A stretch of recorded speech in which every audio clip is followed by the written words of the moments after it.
Here's how to block print your own tote with BLOK PARTI. First things first, prepare your workspace.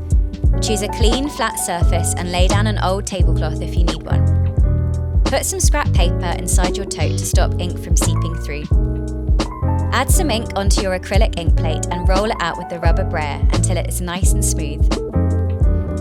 Get your block ready for printing by applying ink in a smooth, even layer. It should look something like this. Next, line up your block onto the fabric and press down firmly. Then lift up carefully to reveal your print. Continue on repeating this process, lining up your block to build your pattern, adding more ink wherever needed. Don't worry if some of your prints look a little patchy. Simply fill in any gaps with the paintbrush at the end.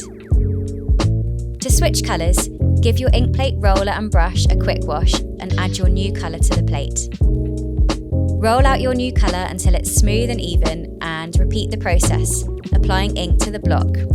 Each block has its own personality, so experiment with different methods. You can try pressing the block directly onto the ink plate to see what works best. Keep lining up your block, pressing down and lifting carefully until your pattern is complete.